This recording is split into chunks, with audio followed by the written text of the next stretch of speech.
1 யோவான் 4ஆம் அதிகாரம் அவருடைய 1 to 6 வரை உள்ள வசனங்கள். 1 யோவான் 4ஆம் அதிகாரம் 1 முதல் 6 வரை உள்ள வசனங்கள் எல்லாம் சேர்ந்து நாம் சுத்தமாக வாசிப்போம். பிரியமானவர்களே, உலகத்தில் அநேகம் கள்ள தீர்க்கதரிசிகள் தோன்றியிருப்பதனால் நீங்கள் எல்லா ஆவிகளையும் நம்பாமல் அந்த ஆவிகள் தேவனால் உண்டானவைகளோ என்று சோதித்தறியுங்கள். தேவ ஆவியை நீங்கள் எதினாலே அறியலாம் என்றால், மாம்சத்தில் வந்த இயேசு கிறிஸ்துவை அறிக்கை பண்ணுகிற எந்த ஆவியும் தேவனால் உண்டாயிருக்கிறது. மாம்சத்தில் வந்த இயேசு கிறிஸ்துவை அறிக்கை பண்ணாத எந்த ஆவியும் தேவனால் உண்டானதல்ல. வருமென்று நீங்கள் கேள்விப்பட்ட அந்தி கிறிஸ்துவனுடைய ஆவி அதுவே, அது இப்பொழுதும் உலகத்தில் இருக்கிறது. பிள்ளைகளே, நீங்கள் தேவனால் உண்டாயிருந்து அவர்களை ஜெயித்தீர்கள். ஏனெனில் உலகத்தில் இருக்கிறவனிலும் உங்களில் இருக்கிறவர் பெரியவர். அவர்கள் உலகத்துக்குரியவர்கள் ஆகையால் உலகத்துக்குரியவைகளை பேசுகிறார்கள், உலகமும் அவர்களுக்கு செவி கொடுக்கும். நாங்கள் தேவனால் உண்டானவர்கள், தேவனை அறிந்தவன் எங்களுக்கு செவி கொடுக்கிறான். தேவனால் உண்டாயிராதவன் எங்களுக்கு செவி கொடுக்கிறதில்லை. இதனாலே சத்திய ஆவி இன்னதென்றும் வஞ்சக ஆவி இன்னதென்றும் அறிந்திருக்கிறோம். இன்றைக்கு கள்ள தீர்க்கதரிசிகள் என்கிற காரியங்களை இந்த குறிப்பிட்ட வசனங்களில் நம்ம அதிகமாக பார்க்கிறோம். இதை யோவான் எழுதும் பொழுதே தான் வாழ்ந்த காலகட்டத்தை குறித்து இங்கே குறிப்பிடுகிறார்.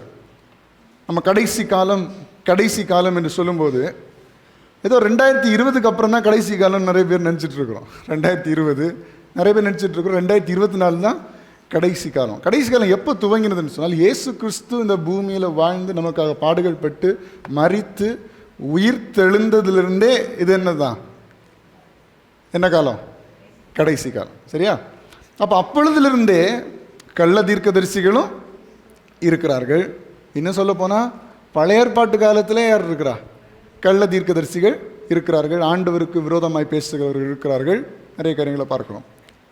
ஆனால் வசனம், கர்த்தருடைய வார்த்தை நேற்றும் இன்றும் என்றும் மாறாத இருக்கிறது. எத்தனையோ வருஷத்துக்கு முன்பதாக இந்த வார்த்தைகள் எழுதப்பட்டிருந்தாலும் இன்றைக்கும் நம்மோடு கூட இது பேச வல்லமையுள்ளதாக இருக்கிறது.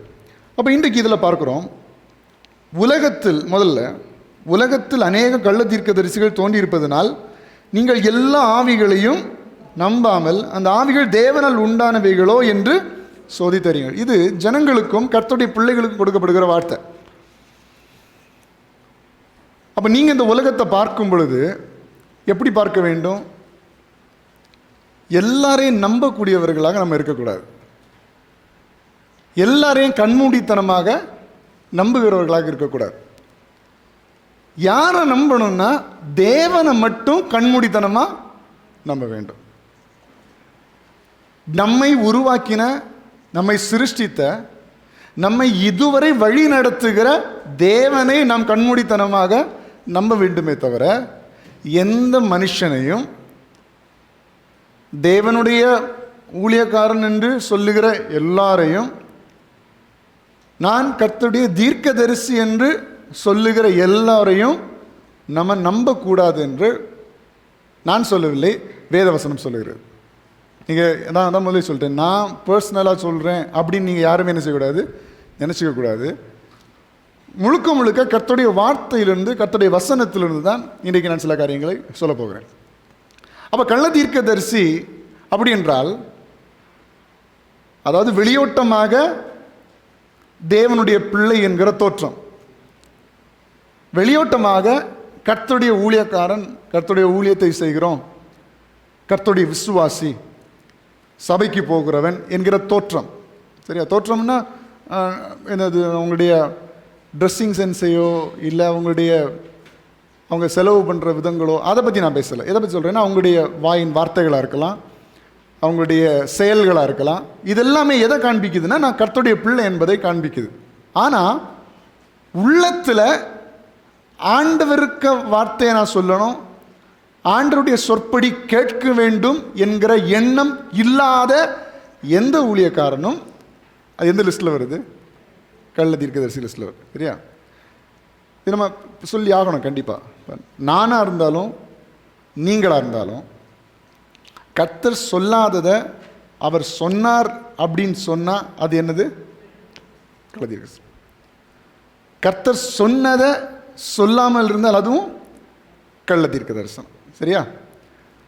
அப்போ கர்த்தரை வெளிப்படுத்தாதபடிக்கு தன்னை சுயமாய் வெளிப்படுத்துகிற எந்த தீர்க்கதரிசியும் கள்ள தீர்க்கதரிசி என்று இந்த வசனங்களிலிருந்து நம்ம பார்க்க முடிகிறது. அப்போ நீங்கள் எல்லா ஆவிகளை என்ன செய்யக்கூடாதா? நம்பக்கூடாது. அந்த ஆவிகள் தேவனால் உண்டானவைகளோ என்று சோதித்தறிங்க. அப்போ நம்ம ஒவ்வொருவரும் சோதித்தறியணும். யார் சொன்னாலும் அது என்ன செய்யக்கூடாது? நம்பிட்டு இருக்கக்கூடாது. இது தேவனால் உண்டானதா என்று நீங்கள் சோதித்து அறிய வேண்டும். ஒருத்தன் வந்து ஃப்ரெண்டை சொல்லியிருக்கிறான், டேய் இப்படி ஒரு காப்பு ஒன்று இருக்குது, இதை போட்டேன்னா உனக்கு வாழ்க்கையில் நல்லது நடக்கும் அப்படின்னு சொல்லிட்டு. சரியா? அது ஏதோ பழைய பித்தளையில் செஞ்ச ஒரு காப்பு. அதையுமே 3000 ரூபா 18,000 ஏதோ மறந்து போச்சு கொடுத்து வாங்கியிருக்கான், போட்டிருக்கான். அவன் நினச்சி பார்த்தான் ஏதாவது நல்லது நடக்கும். ஆனால் இதுவரை நடந்தது மாதிரி இல்லை. அப்போ என்ன சொல்லுகிறான் அவன்? நீ ஆண்டவரை நம்பாத, வேற எதையும் நம்பாத, இந்த காப்பை மட்டும் வாங்கி போடு, உனக்கு என்ன நடக்கும்? நல்லது நடக்கும். எல்லோரும் கவனிக்கிறீங்களா? ஹலோ, நீங்கள் போடுற பேங்கிள் நான் சொல்லலை.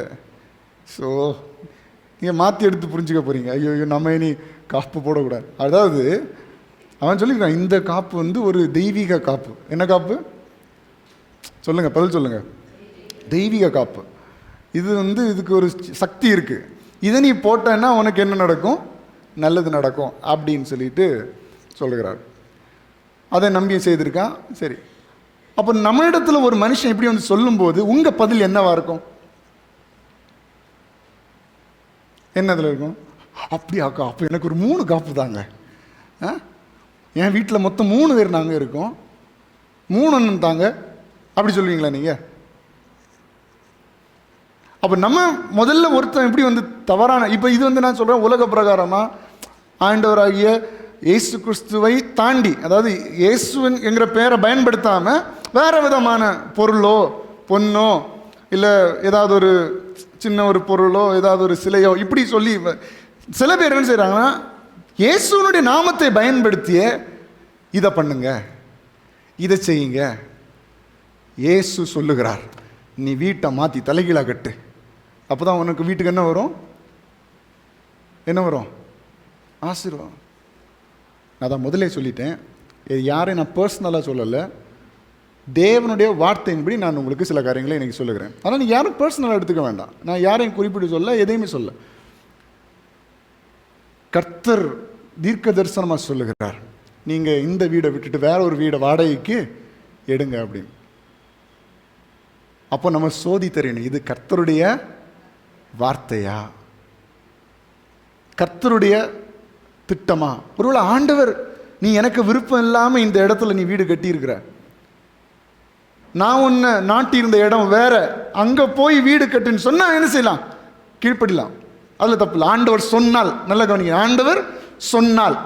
ஆனால் ஆண்டவர் சொன்னார், ஆண்டவர் தான் சொல்றாரு அப்படின்னு சொல்லி சொல்லி கர்த்தருடைய வார்த்தையை தவிர மனுஷனுடைய சுய வார்த்தைகளை சொல்லுகிற எந்த ஊழியக்காரனுடைய வார்த்தைகளை நம்ம கேட்கக்கூடாது, எந்த விசுவாசியுடைய வார்த்தையை நம்ம கேட்கக்கூடாது. ஏனென்றால் அவர்களுடைய வார்த்தைக்கு நம்ம கீழ்ப்படிய வேண்டுமா வேண்டாமா என்கிறது அவர்களுடைய கனிகளினாலே நம்ம புரிந்து கொள்ள முடியும். ஒரு மனுஷனுடைய வார்த்தையை நம்ம கீழ்ப்படியணும்னா அவனுடைய பர்சனல் லைஃப், அவனுடைய கிரியைகள், அவனுடைய கனிகள் எப்படி இருக்குது நம்ம சோதி தெரிஞ்சுட்டு நம்ம பார்க்க முடியும். மத்தேயுலலாம் அதை பற்றி பார்க்குறோம் இல்லையா? மத்தேயு 7ஆம் அதிகாரத்தில் அப்படிப்பட்ட காரியங்கள் குறிப்பிடப்பட்டிருக்கிறது. கள்ள தீர்க்கதரிசிகளுக்கு எச்சரிக்கையாக இருங்கள் என்று சொல்லிவிட்டு கீழே சொல்லுகிறார், கனிகளினாலே அவர்களை அறிவீர்கள் அப்படின்னு சொல்லுகிறார். சரியா? அப்போ இது ஒன்று. 2வது வசனத்தில் வாசிங்க, தேவ ஆவியை நீங்கள் எதனாலே அறியலாம் என்றால், மாம்சத்தில் வந்து இயேசு கிறிஸ்துவை அறிக்கை பண்ணுகிற எந்த ஆவியும் தேவனால் உண்டாயிருக்கிறது. மாம்சத்தில் வந்து இயேசு கிறிஸ்துவை அறிக்கை பண்ணாத எந்த ஆவியும் தேவனால் உண்டானது அல்ல. வரும் என்று நீங்கள் கேள்விப்பட்ட அந்தி கிறிஸ்துவனுடைய ஆவி, அதுவே அது இப்பொழுதும் உலகத்தில் இருக்கிறது. மாம்சத்தில் வந்து இயேசு கிறிஸ்துவை அறிக்கை பண்ணுகிற அப்படின்னு அர்த்தம் என்ன? மாம்சத்தில் வந்த இயேசு கிறிஸ்துவை வெளிப்படுத்துகிற. அறிக்கைன்னா என்ன? உள்ள இருக்குது, அதை வாயின் அறிக்கையினால வெளிப்படுத்துகிறோம். அப்படின்னா மாம்சத்தில் எனக்காக இயேசு பூமிக்கு வந்தார். அதை வெளிப்படுத்துகிற மனுஷன் தேவாவினால் நடத்தப்படுகிறார். மாம்சத்தில் வந்த இயேசுவை வெளிப்படுத்தாதவன் அப்படின்னு நம்ம இயேசுவை பற்றி யோசிச்சு பார்க்கணும். இயேசு எப்படிப்பட்டவராக இருந்தார்? அன்புள்ளவராக இருந்தார். இயேசு மன்னிக்கிறவராக இருந்தார். இயேசு அற்புதம் செய்கிறவராக இருந்தார். இயேசு ஏழ்மையானவர்களை, தாழ்ந்தவர்களை அதிகமாக என்ன செய்தார்? நேசித்தார். பாவிகளை தேடி வந்தார், நீதிமான்களாக மாற்றினார். அவர் பாவம் செய்யாதவராக இருந்தார், பாவம் அறியாதவராக இருந்தார்.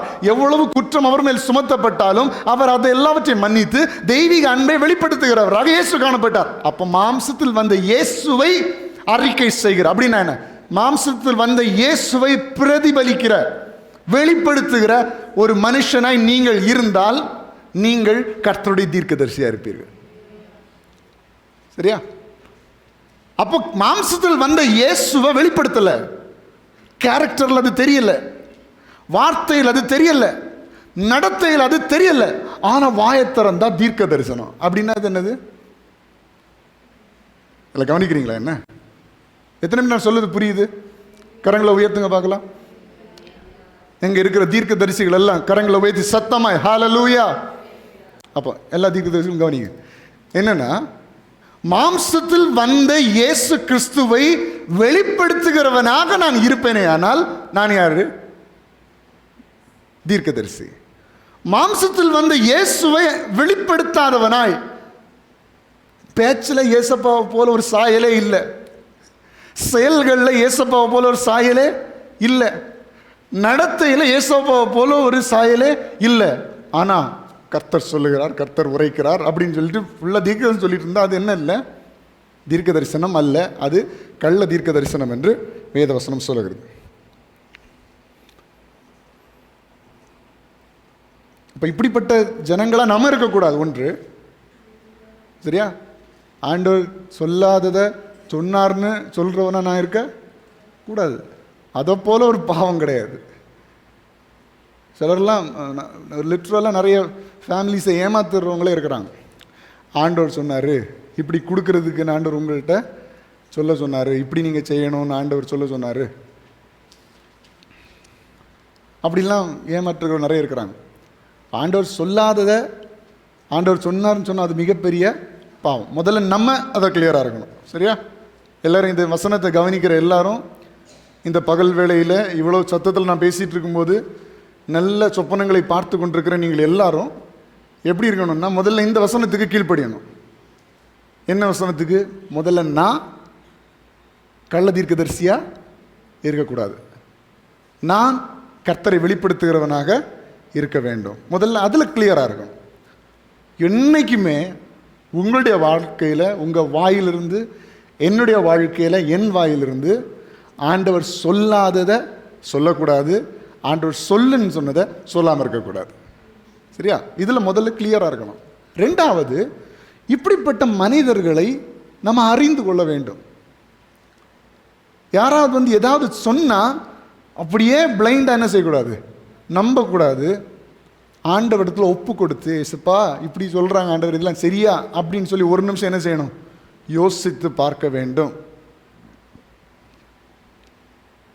நல்ல புரிஞ்சு. இப்போ இந்த காலகட்டத்தில் அந்த மாதிரி நிறைய பேர் என்ன செய்கிறாங்க? சுற்றி திரிகிறாங்க. உங்கள் வீட்டுக்கு கூட அவங்க வரலாம், சபைகளுக்கு வரலாம், இல்லை நீங்கள் வேலை பார்க்குற இடத்துல வரலாம், நீங்கள் தொழில் செய்கிற இடங்களில் வரலாம். எங்கே வந்தாலும் அவர்கள் சொல்லுகிற வார்த்தைகள் ஆண்டவருக்கு பிரியமானதாக சொல்கிறாங்களா என்பதை நம்ம சோதித்தறிய வேண்டும். சரியா? சிலர்லாம் இப்படி கூட வந்துடுவாங்க, நான் உங்களுக்கு இவ்வளவு தரேன், இவ்வளோ பணம் தரேன், இவ்வளவு நன்மைகள் உங்களுக்கு தரேன், நீங்கள் இப்படி தான் இருக்கணும் அப்படின்னு சொன்னால் கூட நம்ம என்ன செய்யக்கூடாது? அதுக்கு அங்கே அந்தி கிறிஸ்துவின் ஆவி என்ன செய்கிறது?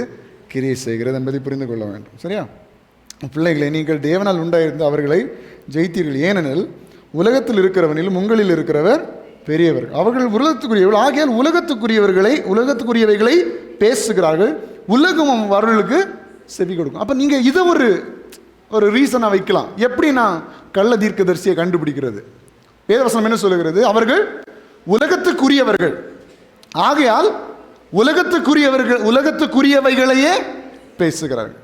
நல்லா புரிந்து கொள்ளுங்க. அப்போ கள்ள தீர்க்கதரிசியை கண்டுபிடிக்க ஒரு டிப் என்ன? எதை பற்றி பேசுவாங்க? உலகத்துக்குரியவைகளை பற்றியே பேசிட்டு இருப்பாங்க. உங்களை பரிசுத்தத்துக்கு நேராகவோ ஆண்டவருக்கு நேராக மெய்யான பொக்கிஷம் அதை தேட விடாமல் உலகத்தை பற்றி அவங்கள்ட்ட பேசி உலகத்தை பற்றிய பெருசாக காமிச்சு அப்படி காமிப்பாங்க. அப்படின்னா வசனம் என்ன சொல்லுது? அவர்கள் கள்ள தீர்க்கதரிசிகளாக இருக்கிறாங்க. அப்படி உலகத்துக்குரியவைகளை பேசும்போது ஜனங்களும் அதுக்கு செவி கொடுக்குறாங்க. ஏன்னா பெரும்பாலுமான ஜனங்களுக்கு என்ன தேவை?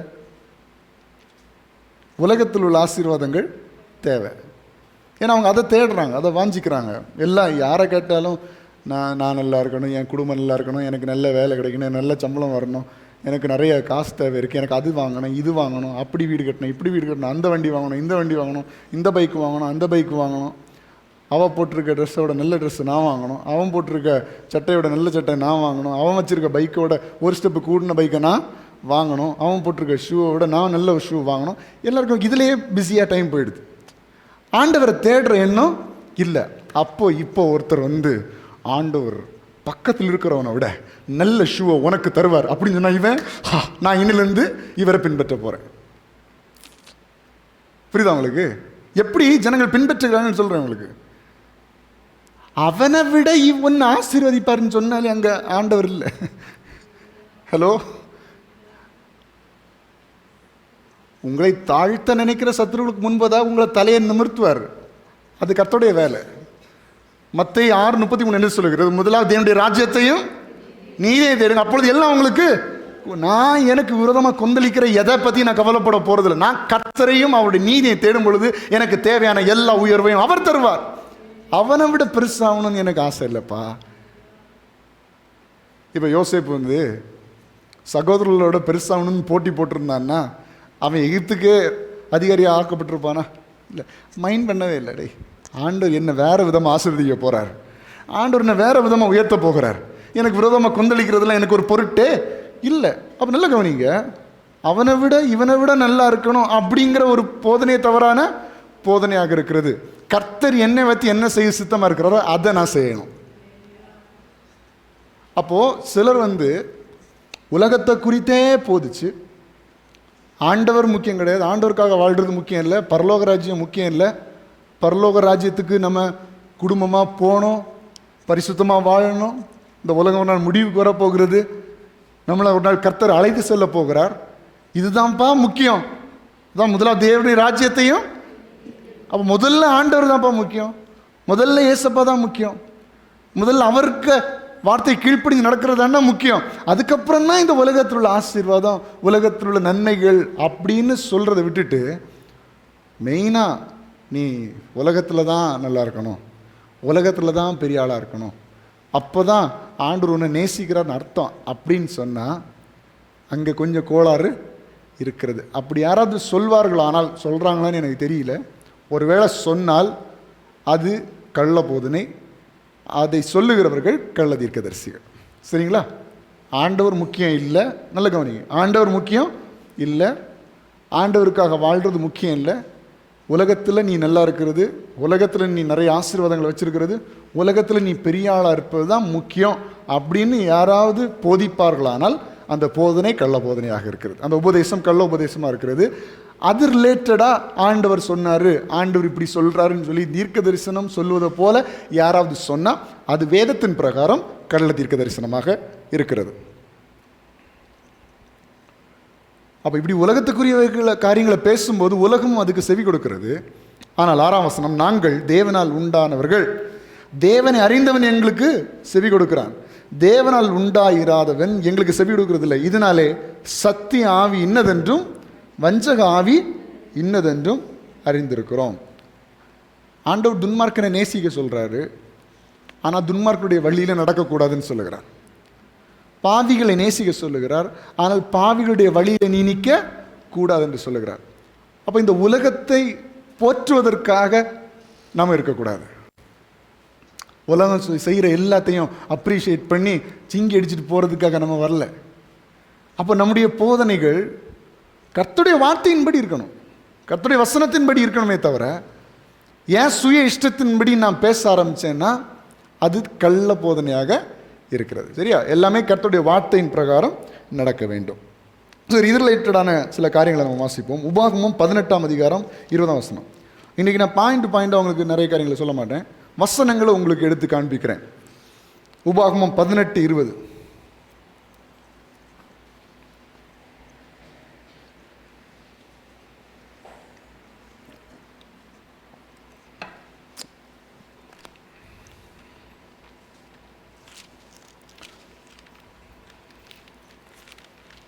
உபாகமம் 18:20.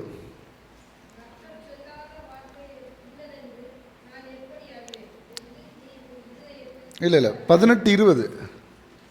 உபாகமம் 18:20. சொல்லும்படி நான் கட்டளையிடாத வார்த்தையை என் நாமத்தினாலே சொல்ல துணியும் தீர்க்கதரிசியும் வேற தேவர்களின் நாமத்தினாலே பேசும் தீர்க்கதரிசியும், சத்தமாசிங்க, என்ன கடவன்? நான் சொன்னால் உங்களுக்கு அது ரொம்ப ஹார்டான வார்த்தை மாதிரி இருக்குது, அதனால நீங்களே சொல்லுங்கள். எப்படி? சொல்லும்படி நான் கட்டளையிடாத வார்த்தையை என் நாமத்தினாலே. பாருங்க, ரொம்ப டேஞ்சர். தீர்க்கதரிசின்னு சொல்லும்போது இன்னைக்கு உள்ள காலத்தில் அந்த தீர்க்கதரிசிக்கு என்ன எக்ஸ்பிளனேஷன் உலகத்தில் இருக்குன்னு எனக்கு தெரியல. ஆனால் தீர்க்கதரிசினா என்ன? கர்த்தருடைய வாய், அப்படிதானே? இன்னைக்கு தீர்க்கதரிசின்னு சொல்லிட்டு எனக்கு தெரியல, தீர்க்க தரிசனம் சொல்கிறேன்னு சொல்கிறாங்க. ஆனால் நான் பார்த்தது வரைக்கும் யாருமே வயசான ஆட்களுக்கு தீர்க்க தரிசனம் சொல்லி நான் பார்த்ததே இல்லை. நீங்கள் பார்த்துருக்கீங்களா யாராவது? எல்லாம் பார்க்குறாங்க, ஓரளவு நல்லா இருக்கிறவங்கள பார்க்குறாங்க, இளமையாக இருக்கிறவங்கள பார்க்குறாங்க, கொஞ்சம் நல்ல வசதியாக இருக்கிறவங்கள பார்க்குறாங்க. அவங்களுக்கு மட்டும்தான் தீர்க்க தரிசனம் போகுது நிறைய. நான் பார்த்தது சொல்கிறேன், நான் யாரையும் கூட சொல்லலை, பார்த்தது சொல்கிறேன். நிறைய பேர் அப்போ நான் யோசிக்கிறேன், அப்போது 85-90 வயசானவங்களுக்கெல்லாம் ஆண்டவர் பேச மாட்டாரா? பேசுவாரா? சொல்லுங்களேன். பேசுவாரா? பேச மாட்டார். இதில் நீங்கள் பதில் சொல்லணும். இது ஜஸ்ட் ஏதோ ஒரு பிரசங்கம் கிடையாது. இது நம்ம சேர்ந்து டிஸ்கஸ் பண்ணுறோம். டிஸ்கஸ் பண்ணி ஒரு நல்ல முடிவு வரணும். இன்னைக்கு யாரெல்லாம் கள்ள தீர்க்கதரிசியாக இருக்கிறோம், நம்ம யாரெல்லாம் மாற வேண்டியது இருக்குது, இல்லை உலகத்தில் எத்தனை பேர் அப்படி இருக்கிறாங்க? ஆண்டவர் வயசு பார்த்தா பேசுவார்? சொல்லுங்க. எல்லாம் என்ன தீர்க்க தரிசனத்தை கேட்டாலும் நீ அப்படி இருப்ப, நீ அப்படி இருப்ப, உனக்கு இந்த வருஷத்தில் 3 கார், ஹல்லேலூயா. உடனே இவங்களுக்கு வர்ற சந்தோஷம் இருக்கு, பயங்கர சந்தோஷம். ஆண்டவர் எனக்கு இந்த வருஷத்தில் 3 கார். எந்த ஒரு வயசான பாட்டிக்கும் ஆண்டவர் பரலோகத்தில் உங்களுக்கு இவ்வளவு நன்மைகளை வச்சிருக்கிறாரு அப்படின்னு நான் இதில் தீர்க்க தரிசனத்தை கேட்டதே கிடையாது. அப்போ அவங்களுக்கு என்ன எண்ணம் வருது? வயசாச்சு, இந்த பாட்டிக்கு என்ன தீர்க்க தரிசனம், இந்த தாத்தாக்கு.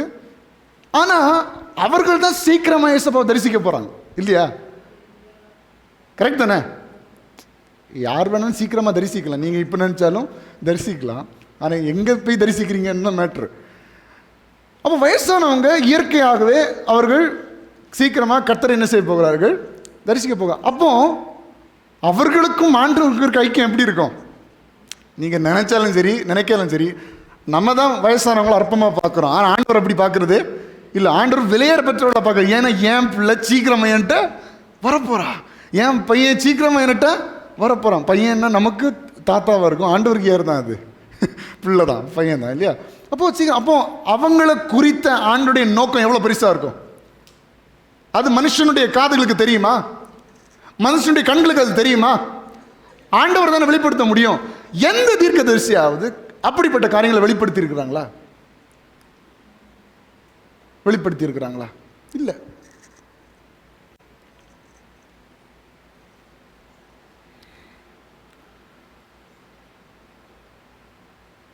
ஒரு தீர்க்கதரிசி, எங்கள் பாட்டிக்கு 81 வயசா,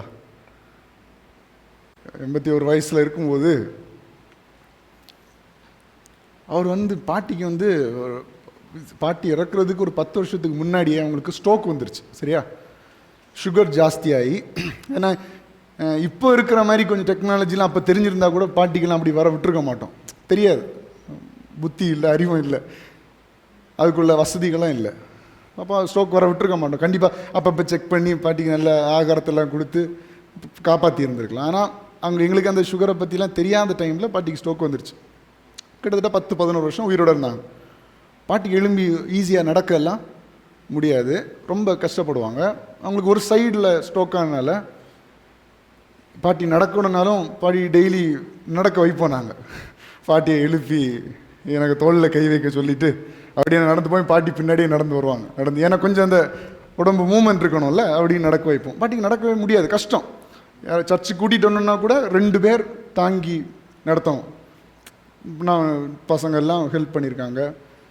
ஜெயாங்கல்லாம் நிறைய நாள் பிடிச்ச அழகாக உள்ளே கொண்டு போய் கூட்டிகிட்டு போயிருக்கிறாங்க. இதெல்லாம் பார்த்துருக்கோம். அப்போ இந்த தீர்க்கதரிசி ஒருத்தர் வந்தார், தீர்க்கதரிசிங்கிற பேரில். நல்ல கவனிங்க. ஒரு வெள்ளிக்கிழமை ஆராதனை நினைக்கிறேன். வெள்ளிக்கிழமை ஆராதனையில் பாட்டிகிட்ட வந்து ஜோம் பண்ணி ஆண்டவர் உங்களை எழுப்பி நடக்க வைக்க போகிறார் அப்படி இப்படின்னு சொல்லி பாட்டியை எழுப்பி கஷ்டப்படுத்தி நடந்ததை சொல்கிறேன். நான் யாரையும் இது பண்ணலை, எனக்கு இன்னும் அந்த வெப்ரால் அடங்கலை, அதுக்கு தான் சொல்கிறேன் நான். பாட்டியை நாங்கள் பிடிக்கிறதே இப்படி வெறும் கையை இந்த இடத்துல பிடிச்சலாம் தூக்குறதில்ல, இங்கேயும் பிடிச்சி அப்படி மெதுவாக தூக்கி நடக்க வச்சு அப்படி கூட்டிடுவோம். இவர் சேலஞ்சு எழுப்பி நடங்க அப்படி இப்படின்னு சொல்லி பாட்டிக்கு மூச்செல்லாம் வாங்கி ஒரு இதில் அப்படி உட்காந்துருக்காங்க. 3 நாளையில் பாட்டி பரலோகத்துக்கு போயாச்சு. கவனிக்கிறீங்களா? என்ன எத்தனை நாளில்? 3 நாளையில். அது இவர் அப்படி சொல்லலை. பாட்டி இயற்கையாக பாட்டிக்கு நேரம் வந்துச்சு, ஜோம் அது ஒரு மாதிரி கஷ்டமாக இருந்துச்சு. ஹாஸ்பிட்டல் கூட்டிகிட்டு போனோம். சாக போகிற நேரத்தில் ஏசப்பா நீங்கள் எங்கே இருக்கிறீங்க அப்படின்னு கேட்குறாங்க. அப்படி ஒரு பதட்டத்தில் இருக்காங்க. திடீர்னு ஆச்சு, பாட்டி போயாச்சு, எல்லாம் முடிஞ்சு. 3 நாளைக்கு முன்னாடி இவர் இந்த தீர்க்கதரிசனம் சொல்லியிருக்கிறார். சும்மா நல்ல ஒரு 40-50 வயசு இருக்கிற ஒரு சரீரத்தை பிடிச்சி உழுக்குனா எப்படி இருக்கும்? அதுவே கஷ்டமாக தான் இருக்கும். அப்போ இவ்வளோ வயசு 80 வயசு 81 வயசில் இப்படி எழுப்பி நடங்கன்னு சொல்லி இது பண்ணி ஒரு பையனுக்கு கண்ணாடியை பிடிச்சி தூக்கி எறிஞ்சிட்டார். இனி உனக்கு பார்வை கிடைக்கும். அவன் மீட்டிங் முடிஞ்சோடனே என் கண்ணாடி எங்கன்னு தேடிட்டு இருக்கான்.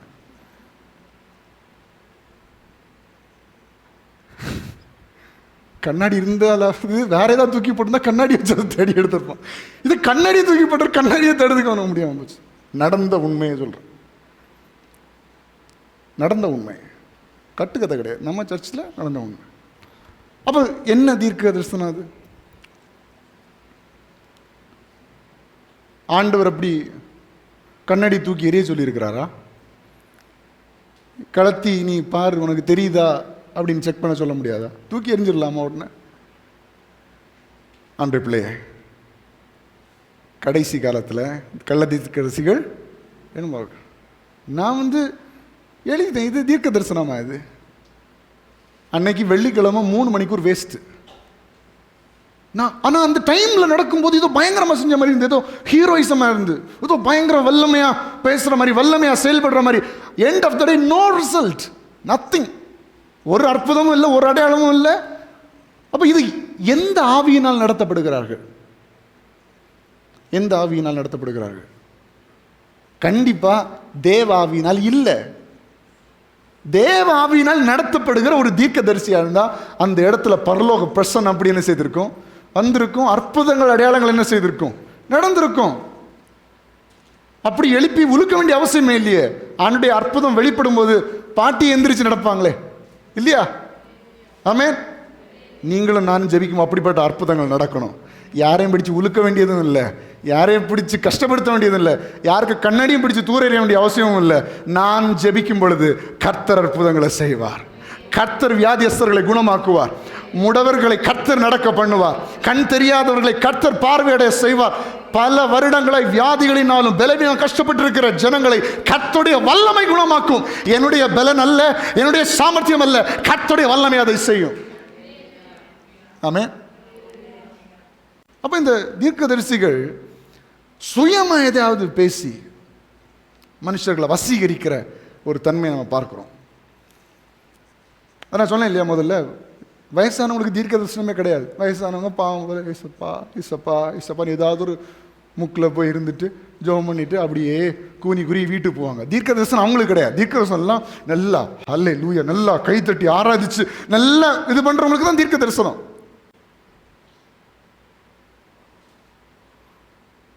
ஆனா என் ஆண்டவர் அப்படிப்பட்டவர் அல்ல. என் ஆண்டவர் எப்படிப்பட்டவர் தெரியுமா? ஒளிச்சு போய் காட்டுத்தி மரத்துல மேலே ஏறிந்தா கூட கர்த்தர் சொல்வார், சகைவே இறங்கி வா, இன்னைக்கு நான் உன் வீட்டில் தான் தங்கணும். ஃப்ரெண்ட் ரோல நின்று கையடிச்சிட்டு இருக்கிறவனை அல்ல, தூரத்துல பாவியா இருக்கிற ஒன்ன கர்த்தர் தேடி வருவார்.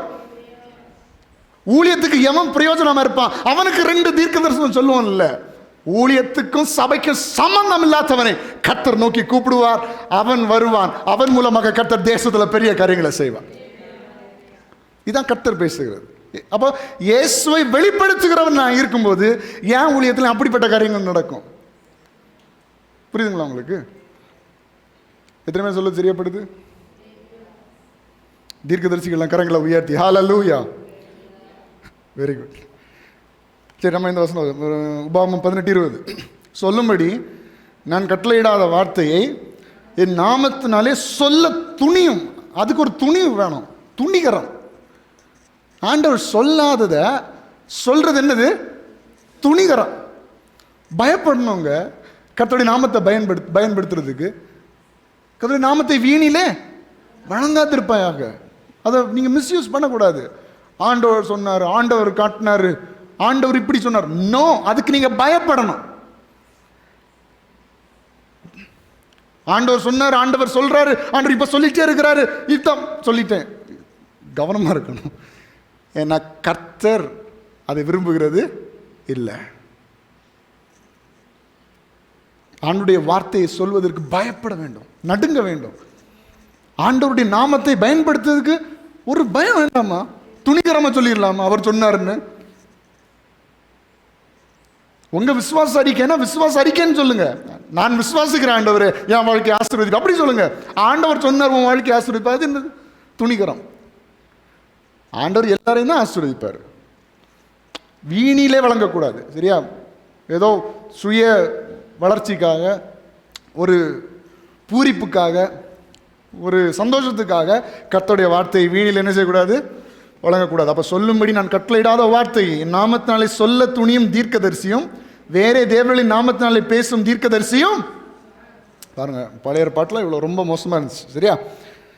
அப்போது அப்படிப்பட்ட தீர்க்கதரிசிகளுக்கு வாழ்வு இல்லை அப்படின்னு நம்ம பார்க்குறோம். நல்லா புரிஞ்சுக்கொள்ளுங்க. அப்போ நாம அப்படி இருக்கக்கூடாது. நம்ம ஆண்டவர் சொல்லாததை சொல்லணும் அப்படின்னு சொன்னோன்னா முதல்ல ஏதோ பயங்கரமாக எல்லாரும் அப்ரிஷியேட் பண்ணுவாங்க.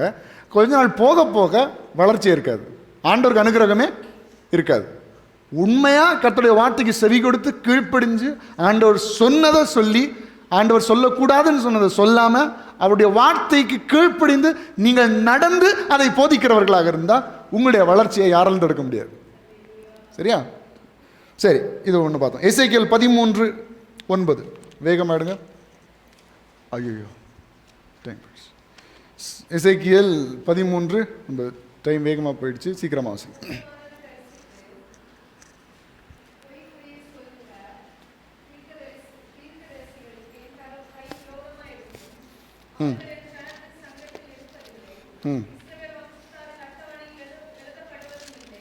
ஓகே,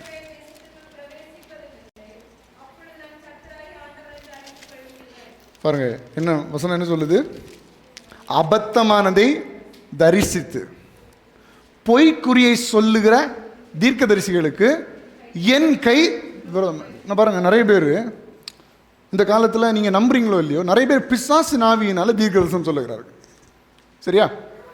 வெளியோட்டமாக ஊழியக்காரர்கள் சொல்லிக் கொள்ளுகிறாங்க.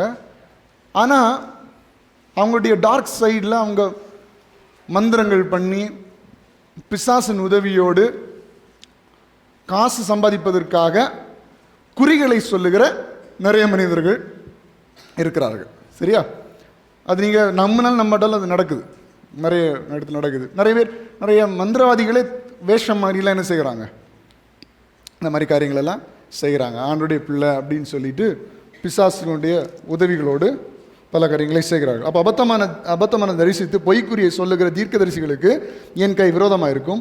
அவர்கள் என் ஜனத்தின் சங்கத்தில் இருப்பதும் இல்லை, இஸ்ரவேல் வம்சத்தாரின் அட்டவணையில் எழுதப்படுவதும் இல்லை, இஸ்ரவேல் தேசத்துக்குள் பிரவேசிப்பதும் இல்லை.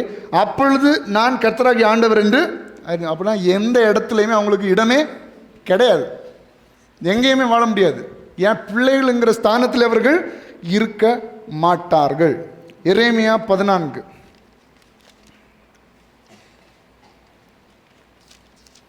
எரேமியா 14 அவருடைய 14, 15, 16 ஆகிய வசனங்களை நான் வாசிக்கிறேன். எல்லாரும் எடுங்க. இந்த வசனங்களெல்லாம் நீங்கள் மார்க் பண்ணி வச்சுக்கோங்க, ஏன்னா அது உங்களுக்கு யூஸ் ஆகும். எரேமியா 14:14 அப்பொழுது கர்த்தர் என்னை நோக்கி, தீர்க்கதரிசிகள் என் நாமத்தை கொண்டு பொய்யாய் தீர்க்க தரிசனம் சொல்லுகிறார்கள். நான் அவர்களை அனுப்புனதும் இல்லை, அவர்களுக்கு கற்பித்ததும் இல்லை, அவர்களோட பேசினதும் இல்லை. அவர்கள் கள்ள தரிசனத்தையும் கள்ள சகுனத்தையும் இல்லாத விஷயத்தையும் தங்கள் இருதயத்தின் கபடத்தையுமே உங்களுக்கு தீர்க்க தரிசனமாய் சொல். எல்லாம் எடுத்துட்டீங்களா? ஒரு நிமிஷம் வாசிக்கணும். எல்லாம் எடுத்துட்டீங்களா? எரேமியா 14:14 892 பக்கத்தில் இருக்குது. எல்லாரும் எடுங்க, எல்லாம் சேர்ந்து நம்ம வாசிக்கலாம். அப்போ எல்லாருக்கும் கொஞ்சம் கூட அது புரியும். வாசிக்கலாமா சேர்ந்து?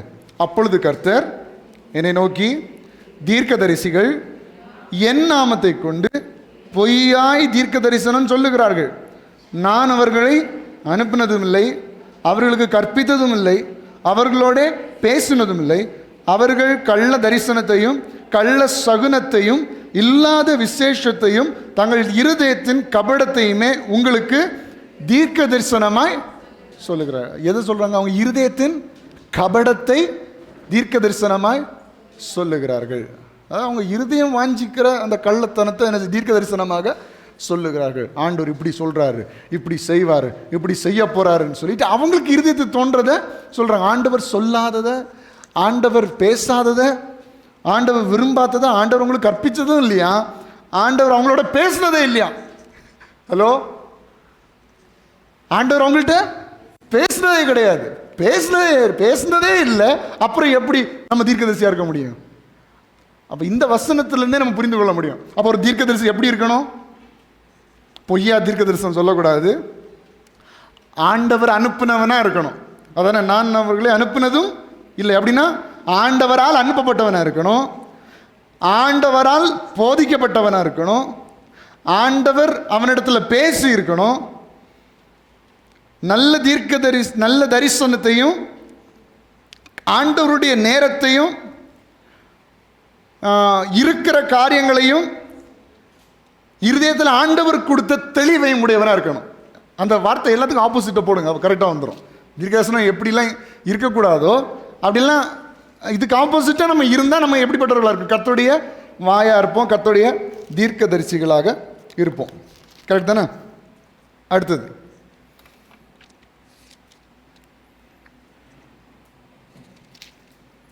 ஆதலால் நான் அனுப்பாதிருந்ததும் என் நாமத்தை கொண்டு தீர்க்க தரிசனம் சொல்லி இந்த தேசத்திலே பட்டயமும் பஞ்சமும் வருவதில்லை என்கிற தீர்க்க தரிசிகளை குறித்து இப்படிப்பட்ட தீர்க்க தரிசிகள் பட்டயத்தாலும் பஞ்சத்தாலும் சாவார். பாருங்க எவ்வளோ கொடூரமாக இருக்கு வசனங்கள். இப்படிப்பட்ட தீர்க்கதரிசிகள் எப்படி சாவார்களாம்? உங்களை இல்லை, கர்த்தருடைய வார்த்தையை பொய்யா சொல்றவங்கள சொல்றேன். சரியா? உண்மையில் அதுக்குரிய பலன் உண்டு. ஏன்னா ஆண்டோடைய வார்த்தையை ஆண்டவர் சொன்னாருன்னு சொல்லிட்டு தப்பாக சொன்னால் அதுக்கு நிச்சயமாக அதுக்குரிய பலனை சந்திச்சு தான் ஆகணும். சரியா? இது ஏன்னா இது ஏமாத்துற ஒரு காரியம், துரோகம். கர்த்தர் சொல்லாததை தயவு செஞ்சு உங்கள் வார்த்தைகளை கவனியுங்கள், உங்கள் வார்த்தைகளை கவனமாக பேசுங்க. ஆண்டவரை வச்சுட்டு விளையாடாதீங்க. ஆண்டவர் சொன்னார்னு சொல்லிட்டு தயவு செஞ்சு விளையாடிடாதீங்க. அதுக்குரிய தண்டனை அனுபவிச்சே ஆகணும். சரிங்களா? ஆண்டவர் சொன்னால் உங்களுக்கு தெளிவாக உணர்த்தப்பட்டால் சொல்லுங்க, அது கரெக்டாக இருக்கும். ஆண்டவர் உங்களுக்கு தரிசனத்தை காண்பித்தால் அது சொல்லுங்க, அது சரியாக இருக்கும். இல்லைன்னா விளையாடாதீங்க. தயவு செய்து நான் உங்களுக்கு சொல்லுகிறேன். சரியா? கர்த்தருடைய வார்த்தை விளையாட்டு கிடையாது. ஆண்டவருடைய நாமத்தை வீணிலே வழங்கக்கூடாது என்று வேதவசனம் தெளிவாக சொல்லுகிறது. தீர்க்கதரிசிகள் பட்டயத்தாலும் பஞ்சத்தாலும் சாவார்கள். 16ஆம் வசனத்தை வாசிப்போம். அவர்களிடத்தில் தீர்க்க தரிசனம் கேட்கும் ஜனங்களும் எருசலேமின் வீதிகளிலே பட்டயத்தாலும் பஞ்சத்தாலும் அழிந்து அவர்களும் அவர்கள் மனைவிகளும் அவர்கள் குமாரரும் அவள் குமாரத்திகளும் அடக்கம் பண்ணுவார் இல்லாமல் கிடப்பார்கள். அவர்களுடைய பொல்லாப்பை அவர்கள் மேல் வரப்பண்ணுவேன் என்று கர்த்தர் சொல்லுகிறார்.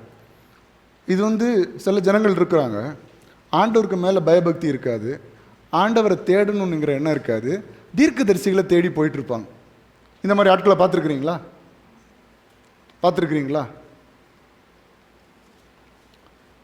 இன்னைக்கு எனக்கு தெரியும், அதான் ஆரம்பத்தில் சொன்னேன், எத்தனை பேருக்கு இந்த மெசேஜ் உங்களுக்கு விருப்பமானதாக இருக்குன்னு எனக்கு தெரியாது. ஆனால் கர்த்தருடைய வார்த்தையை நான் சொல்லுகிறேன். நிறைய பேருக்கு ஆண்டவருக்கு மேலே விருப்பமே இருக்காது. ஆண்டவரை தேடணும், ஒரு 5 நிமிஷமாவது ஜெபம் பண்ணணும், ஆண்டவர் விரும்புகிற காரியத்தை எதையாவது செய்யணுங்கிற எண்ணமே இருக்காது. ஆனால் ஒவ்வொரு தீர்க்கதரிசிகளே தேடி போவாங்க. பாஸ்டர், ஆண்டவர் எனக்கு என்ன சொல்கிறார்? அப்போ அவருக்கு தீர்க்க தரிசன வரமே இல்லைன்னாலும் என்ன சொல்லி விடுவார் நினைக்கிறீங்க? ஐயோ, இப்படி கேட்குதே இந்த லேடி, ஏதாவது சொல்லி விடும், அடித்து விடுவோம்னு சொல்லிட்டு அவர் வாயில் வந்ததெல்லாம் அடித்து விடுவார். இவங்களும் நம்பிட்டு வருவாங்க கடைசியில். ஆனால் ஆண்டவர் சொல்கிறத என்ன செய்ய மாட்டாங்க, நம்ப மாட்டாங்க. இன்னும் நிறைய பேர் என்னன்னா, அவங்களுக்கு பாசிட்டிவான வார்த்தை வர்றது வரைக்கும் தீர்க்கதரிசியை மாற்றிட்டே இருப்பாங்க. இப்போ பாஸ்டர் நீங்கள் அப்படி தானே கூப்பிடுங்க, தீர்க்கதரிசி நான் கூப்பிடுங்க, பாஸ்டர் தானே கூப்பிடுங்க. பாஸ்டர், இப்படி ஒரு வீடு வாங்கலான்னு நாங்கள் திட்டம் வச்சுருக்கோம், இந்த வீடு வாங்கலாமா அப்படின்னு கேட்பாங்க. இவங்களுக்கு இந்த வீட்டுக்கு மேலே பயங்கர ஆசை இருக்கும், சரியா? அப்போ அந்த பாஸ்டர் முதல்ல சொல்லுவார், இந்த வீடு வேண்டாம் சிஸ்டர், இல்லை இந்த வீடு வேண்டாம் பிரதர், இது உங்களுக்காக ஆண்டு வச்ச மாதிரி தெரியல அப்படின்னு ஒருத்தர் சொல்கிறாங்க. இப்போ வேண்டாம், இவர் சரியில்லை, வேற ஒருத்தர்கிட்ட போவோம். வேற ஒருத்தர்கிட்ட போய் அவர்கிட்டையும் கேட்பாங்க. அவரும் ஆண்டவருக்கு வார்த்தை கீழ்ப்படிந்து சொல்கிறவராக இருந்தால் அவர் சொல்வார், இந்த வீடு வேண்டாம், நீங்கள் வேறு பாருங்கள், ஆண்டவர் உங்களுக்கு நல்லதை தருவார். இவரும் சரியில்லை, இன்னொருத்தர்கிட்ட போவோம். இன்னொருத்தர்கிட்ட போய் அவர் கர்த்தர் உங்களுக்காக இது உடனே இவர் தான் தீர்க்கதரிசி. ஏன்னா இவங்களுக்கு ஆசை நிறைவேறுதில்ல. இன்னொருத்தன் அவன் ஒரு நல்ல பொண்ணை பார்த்து வச்சுட்டு, நல்ல பொண்ணை அவனுக்கு பிடிச்ச மாதிரி ஒரு பொண்ணை பார்த்து வச்சுட்டு சபை பாஸ்டர் போய் கேட்டான், பாஸ்டர் இப்படி ஒரு பொண்ணு ஆண்டவர் எனக்கு வச்சிருக்கிறாரா அப்படின்னு. இவருக்கு ரொம்ப பிடிக்கும் அந்த பொண்ணை, வச்சிருக்கிறாரான்னு கேட்ட உடனே, இல்லைப்பா, ஏன்ப்பா? இல்லை பாஸ், நல்லா ஜோம் பண்ணி பாருங்கள், நீங்கள் உங்களுக்கு அது கரெக்டாக தெரியலைன்னு நீங்கள் கொஞ்சம் நாள் 2-3 நாள் கூட ஜோம் பண்ணி பாருங்கள், உங்களுக்கு தெரியும் இதுதான் ஆண்டவர் எனக்காக நியமித்திருக்கார். அப்படி தெரியனா எதுக்கு நீ பாஸ்ட்டை வந்த? எதுக்கு நீ கேட்கணும்? கல்யாணம் பண்ணிட்டு போக வேண்டியது தானே. ஹலோ, இருக்கீங்களா? நம்ம விரும்பின காரியம் ஒருத்தருக்கு வாயிலிருந்து வாரது வரைக்கும் ஆளை மாற்றிட்டே இருப்போம். இதான் ஆண்டோடைய வார்த்தை. ஆண்டோடைய வார்த்தை கேட்குறது முடிவெடுத்துட்டு கேட்குறது இல்லை, முடிவெடுக்க முன்னாடி கேட்கணும். ஆண்டவரே, நீங்கள் என்ன செய்ய சித்தமாய் இருக்கிறீர்? ஆண்டவரத்தில் கேட்கணும். நான் இதை தான் வாங்கணும் அப்படின்னு முடிவு எடுத்துட்டு வாங்குறது இல்லை. ஆண்டவரே, என்ன நான் வாங்கணும், என்ன செய்யணுங்கிறத நீங்கள் எனக்கு சொல்லித்தாங்க என்பது ஆண்டவரிடத்தில் கேட்க வேண்டும். அப்படி கேட்கும்போது நிறைய நிறைய நிறைய ஊழியக்காரர்களை தீர்க்கதரிசி ஆக்குறது இந்த மக்கள் தான். சும்மா அவரை டிஸ்டர்ப் பண்ணி ஆண்டவர் எனக்கு என்ன சொல்கிறாரு சொல்லுங்க அவர் கடைசியில் பொறுக்க முடியாமல் எதையாவது சொல்லிவிட்டு அவர் கடைசியில் தீர்க்கதரிசி ஆயிடுவார். உலகத்தில் நடக்கிறத நான் பேசிகிட்டு இருக்கேன். எனக்கு அவ்வளோ எக்ஸ்பீரியன்ஸ்லாம் இல்லை, ஆனால் எனக்கு விவரம் தெரிஞ்ச நாள்லேருந்து நிறைய பார்த்துருக்கேன். இந்த மாதிரி நிறைய ஜனங்களை இந்த மாதிரி பார்த்துருக்குறேன். அப்போ நமக்கு பாசிட்டிவான வார்த்தை வர்றது வரைக்கும் ஆளை மாற்றிட்டு என்ன செய்யக்கூடாது, இருக்கக்கூடாது. கர்த்தர் என்ன சொல்ல விரும்புகிறாரோ அதை சொல்லுகிறவர்களாய் நீங்கள் இருக்க வேண்டும். அப்படிப்பட்ட ஊழியக்காரர்களை நீங்கள் தெரிந்து வைத்திருக்க வேண்டும். நம்ம ஒவ்வொருத்தட்டையா போய் ஆண்டவர் என்ன சொல்றாரு, ஆண்டவர் என்ன சொல்றாருன்னு கேட்க வேண்டிய அவசியம் இல்லை. நீங்கள் தனித்திருந்து ஜெபிக்கும் பொழுது கர்த்தர் உங்களுக்கு வெளிப்படுத்துவார். அப்படி இல்லைன்னா உங்களுக்காக ஒருத்தரை அனுப்புவார் உங்களை வீடு தேடி. அநேக வருஷங்களுக்கு முன்பதாக என்னுடைய தகப்பனா, என்னுடைய தாயார் ஊழியத்தில் இவ்வளோ கஷ்டமாக இருக்கிறதே, என்ன செய்கிறது ஆண்டவரே, எல்லாம் விட்டுட்டு போயிடவா, இது இல்லை இப்படி கண்டினியூ பண்ணுறது இவ்வளோ நெருக்கடியாக இருக்குது அப்படின்னு சொல்லிட்டு இருக்கும் பொழுது எங்கேருந்தோ தெரியாத ஒரு ஊழியக்காரர் வந்து, தெரியாத முகமே தெரியாத ஊழியக்காரர் வந்து அவங்கள்டத்துல பேசி, நீங்கள் ஊழியத்தை ஒன்றும் போட்டுட்டு போக வேண்டாம், ஊழியம் செய்யுங்க, கர்த்தர் உங்களை உயர்த்துவார்னு சொல்லிட்டு போனவர் தான். இதுவரை அவங்க பார்த்ததே இல்லையா? புரியுதுங்களா உங்களுக்கு? நம்ம யாரையும் தேடி போக வேண்டிய அவசியம் இல்லை. ஆண்டவர் உங்கள்கிட்ட பேசணும்னு நினச்சா கழுதையை கொண்டாகிலும் பேசுவார், எந்த மனுஷனை கொண்டாகிலும் பேசுவார். உங்கள் பிள்ளைகள் மூலம் ஆண்டவர் பேசுவார், உங்கள் பெற்றோர் மூலம் ஆண்டவர் பேசுவார். தயவு செய்து அதை புரிந்து கொள்ளுங்க. யாரையும் தேடி தேடி ஒரு விக்கிரகம் போல தேடாதீங்க தயவு செஞ்சு. ஒரு விக்கிரகமாக நிறைய பேர் ஆண்டவருக்கு மேலே நம்பிக்கை இருக்காது. ஏதாவது ஒரு மனுஷனை நம்புறது, ஆண்டவருக்கு மேலே விசுவாசம் இருக்காது. ஒரு மனுஷனை விசுவாசிக்கிறது என்னதுங்க அது? யார் போதிச்சாலும் அவங்களுடைய நோக்கம் எதுவாக இருக்கணும்? ஆண்டவராக இருக்கணும். என் வசம் திருப்புகிறதல்ல ஊழியம், அவர் வசம் திருப்புகிறதே ஊழியம். அப்போ ஒரு போதனை, ஒரு தீர்க்க தரிசனமாக இருக்கட்டும், வார்த்தைகளாக இருக்கட்டும், ஜனங்களை ஆண்டவர் அண்டை திருப்பணுமே தவிர நம்மண்டை திருப்ப கூடாது. ஒரு ஆராதனையாக இருக்கட்டும், ஜனங்களை யாரண்ட திருப்பணும்? ஆண்டவர் அண்டை திருப்பணும். செய்தி மக்களை யார் பக்கம் திருப்பணும்? ஆண்டவர் பக்கம் திருப்பணும். நீங்கள் மனுஷனிடத்தில் பேசுகிற வார்த்தைகள், டிஸ்கஸ் பண்ணுகிற காரியங்கள் ஒரு மனுஷனை ஆண்டவர் பக்கம் திருப்புகிறதா இருக்க வேண்டும். அப்பொழுதுதான் நீங்கள் கர்த்தருடைய தீர்க்கதரிசிகள். ஹல்லேலூயா. அப்போ நல்லா புரிந்து கொள்ளுங்கள். அப்போ இப்படிப்பட்ட தீர்க்க தரிசனம் சொல்லுகிறவர்கள் எல்லாம் பிழைக்க முடியாது என்று வேத வசனம் தெளிவாக சொல்லுகிறது. வேகமாக எடுத்துக்கொள்ளுங்க. எரேமியா 23:16.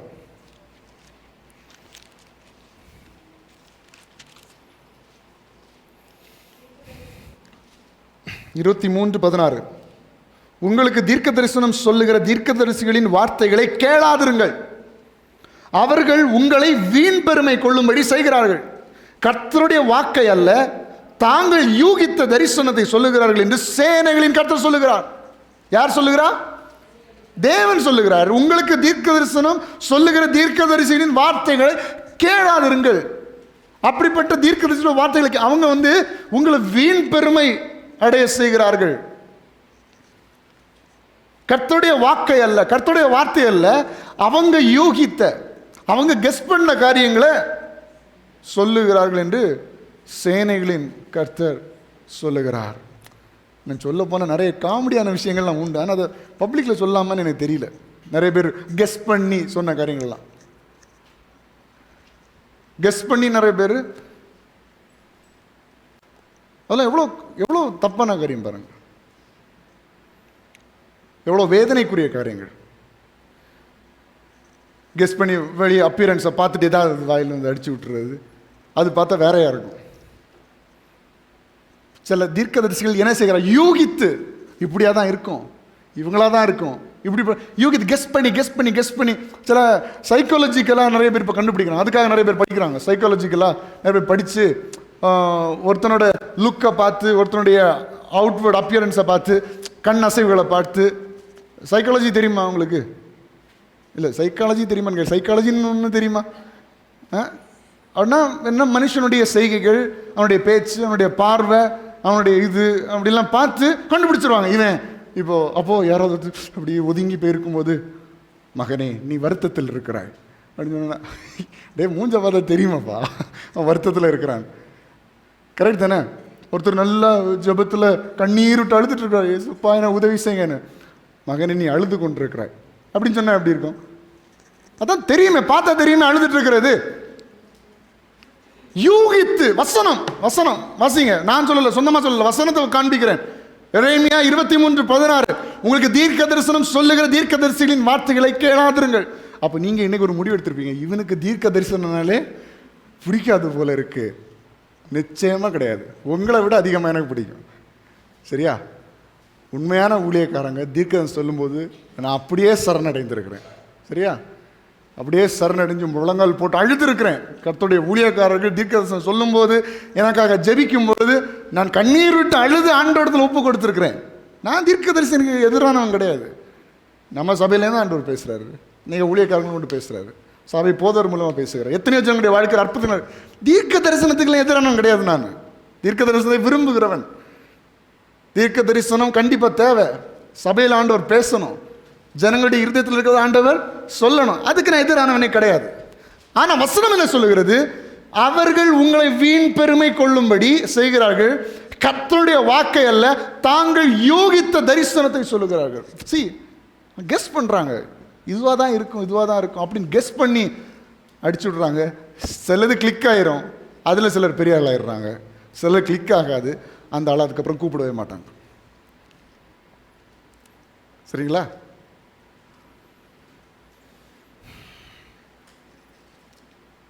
பொதுவாக நம்முடைய சபையில் விசேஷித்த கூட்டங்கள் நடக்கும்போது என்னுடைய தகப்பனர் ஸ்டேஜில் இருக்க மாட்டார், வெளியே ரூமில் இருப்பார். ரூமில் இருந்துட்டு அவர் கொஞ்சம் நிறைய ஸ்ப்ரே எல்லாம் நிறைய யூஸ் பண்ணுவார். சரியா? அவருக்கு அது நிறைய பேருக்கு நல்ல வகை வகையான ட்ரெஸ் எல்லாம் பிடிக்கிறது போல் அவருக்கு வகை வகையான ஸ்ப்ரே சென்ட் எல்லாம் ரொம்ப பிடிக்கும். நம்ம அடிப்போம், அவர் குளிச்சுட்டு வருவார், அவ்வளோதான் வித்தியாசம். அப்போ எப்போவுமே அங்கேருந்து வீட்டில் ரூமில் இருந்து இங்கே சபையில் யாராவது ஊழியக்காரங்க பிரசங்கம் பண்ணுறாங்கன்னா நாங்கள் யாருமே ஸ்டேஜை பார்த்துருப்பீங்களா, ஸ்டேஜில் ஒரு சேர் கூட இருக்காது. எல்லாருமே நாங்கள் கீழே வந்துடுவோம். இல்லைன்னா அப்பா கொஞ்சம் டயர்டாக இருந்துச்சுன்னா ரெஸ்ட் எடுக்க ரூமுக்கு போவாங்க, அப்படி இருக்கும். ஆனால் என்னென்னா அப்பா உள்ளே வரும்போது ஒரு வாசனை வீசும் சபையிலே. என்னென்னா அந்த ஸ்ப்ரே அப்படி அடிக்கும். அது எல்லாருக்குமே தெரியும். உங்களுக்கு இங்கே ஃப்ரெண்டில் இருக்கவங்களுக்கு கண்டிப்பாக தெரியும், பேக்கில் இருக்கவங்களே அப்படின்னு தெரியல. ஃப்ரெண்டில் இருக்கணும் உள்ளே இப்போ இந்த வழியாக வர்றதில்லை, சைடு வழியாக வர்றது நிறைய தெரியும். முன்னாடிலாம் இந்த வழியாக தான் வருவான், தெரியும். அப்போது ஒரு நாள் ஒரு ஊழியக்காரர் செய்தி முடிச்சிட்டார். செய்தி முடிச்சுட்டு ஜெபம் பண்ணிகிட்டு இருக்கும்போது சொல்கிறார் கண்ணை மூடிட்டு, எனக்கு சாரோனின் ரோஜா வாசனை வீசுகிறது அப்படின்ற. I am not jogging. கொஞ்சம் சிரிப்பாக இருக்கலாம், ஆனால் நான் உண்மையாக தான் பேசுகிறேன். நான் காமெடி பொய் சொல்லலை, உண்மையை சொல்கிறேன். கண்ணை மூடிட்டு எல்லாரும் அபிஷேகத்தில் ஜெபம் பண்ணிட்டு இருக்கிறாங்க. அப்போ நமக்கு இந்த ட்ரம்ஸ் ஒன்றும் கிடையாது, நான் மட்டும் இந்த கீபோர்டு, இந்த பழைய PSR 550 கீபோர்டில் வாசிச்சுட்டு இருக்கிறேன். எப்படி சாரோனின் ரோஜா வாசனை வீசு. கண்ணை திறந்து பார்த்தா டேடி வந்துட்டு இருக்காரு.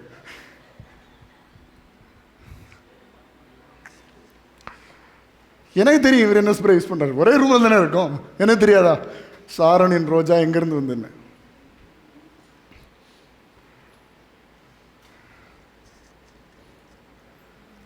சாரோனின் ரோஜா வாசனை அவருக்கு மேலே இந்த மரியாதையை போச்சு, எனக்கு முடிஞ்சு போச்சே. அவ்வளோ நேரம் அவர் உண்மையிலே தீர்க்கதரிசனம் சொல்லியிருந்தாலும் கடைசியாக சொன்ன வார்த்தையில் எனக்கு அந்த எஃபெக்டே போச்சு. சப்பா இவ்வளோதானா அப்படி.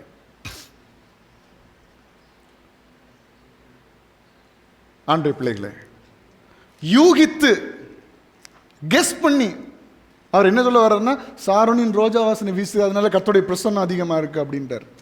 கர்த்தருடைய பிரசன்னம் நம்ம சபையில் அதிகமாக தான் இருக்கும், அதில் மாற்றுக்கருத்தே கிடையாது. நீங்களும் நானும் உண்மை ஆண்டவர் ஆராதிக்கும் பொழுது பெதஸ்தா குளத்தை கலக்கின அதே தேவதூதன் இங்கே இருப்பான் கண்டிப்பாக. ஹல்லேலூயா. யார் வியாதியஸ்தர்களை வந்தாலும் சுகம் அடைவார்கள், பலவீனர்கள் சுகமா, அதில் மாற்று கருத்தே கிடையாது. ஆனால் யூகித்து கர்த்தர் சொன்ன வார்த்தை என்று நாம் மனுஷன் சொல்லுகிற வார்த்தைகளை சொன்னால் தவறான காரியம். ஹல்லேலூயா. எத்தனை வருங்கால ஊழியக்காரர்கள் இங்கே இருக்கிறீங்கன்னு எனக்கு தெரியல, எத்தனை வருங்கால போதர்கள் இங்கே இருக்கீங்கன்னு தெரியல. ஒருவேளை இன்னைக்கு ஹெட்செட்டை மாற்றிட்டு இருக்கிறவங்க நாளைக்கு ஒருவேளை ஊழியக்காரனாக கூட வரலாம் இல்லையா, சொல்ல முடியாது. ஆனால் ஊழியக்காரங்கள் ஆகும்போது டுபாக்கூர் ஊழியக்காரங்களை மட்டும் ஆகிடவே கூடாது. நான் எவ்வளவு நல்லா பிரசங்கம் பண்ணுறேன், எவ்வளவு நல்லா பாட்டு பாடுறேன், எவ்வளவு தாளத்தை வெளிப்படுத்துகிறேன் என்பது முக்கியமல்ல, ஆண்டவருக்கு உண்மையான ஊழியத்தை செய்யணும். எத்தனை பேர் இதை ஒத்துக்கொள்கிறீர்கள்? கரங்களை உயர்த்துங்க பார்க்கலாம். ஆண்டவரே, நானும் என்னுடைய பிள்ளைகளும் என்னுடைய குடும்பத்தாரும் உண்மையான ஊழியத்தை செய்யணும், ஆண்டவருக்கு பிரியமான காரியங்களை நான் செய்ய வேண்டும். கெஸ் பண்ணி வீண் பெருமை எதுக்கு? நான் சொன்னதெல்லாம் கரெக்டாக இருந்துன்னு என்ன கிடைக்கும்? அதனால் நம்ம தான் ஒருவேளை பெருமையில் விழுவோம். நம்ம சொன்னது கரெக்டாக இருக்கு. நோ, நான் ஆண்டவர் சொன்னதை சொன்னால் போதும். எனக்கு துதி கன மகிமையில நான் ஆண்டவருக்கு தான் செலுத்த போகிறேன். அவர் என்னை பெருமைப்படுத்தணும்னு நினச்சா அவர் பெருமைப்படுத்துவார். நானா பெருமையை தேட வேண்டிய அவசியமே இல்லை. ஹல்லேலூயா. எத்தனை பேர் ஏற்றுக்கொள்கிறீர்கள்? இன்னைக்கு நான் சொன்னது சரியா படுதுன்னு சொல்றவங்க மட்டும் கரங்களை உயர்த்தி ஆண்டவருக்கு மகிமை செலுத்த பார்க்கலாம். கர்த்தர் நல்லவர். இன்னைக்கு அநேக சபைகளில் விசுவாசிகளும் தீர்க்க தரிசனம் சொல்லுகிறார்கள். நிறைய சபைகளில் விசுவாசிகள் தீர்க்கணும் சொல்லி குழப்பமே நடக்குது.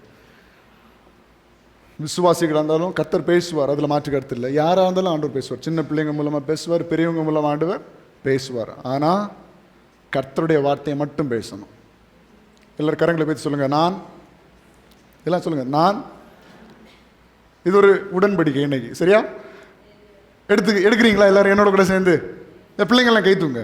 நான் கர்த்தருடைய வார்த்தையை மட்டும்தான் பேசுவேன். சுயமா ஆண்டவர் சொன்னார் என்று நானா எதுவும் சொல்ல மாட்டேன். ஆண்டவர் சொல்றதை செய்வேன், ஆண்டவர் சொல்றதை நான் சொல்லுவேன். ஏற்றுக்கொள்கிறீங்களா? அப்படி எளிமையாக இருப்போம்.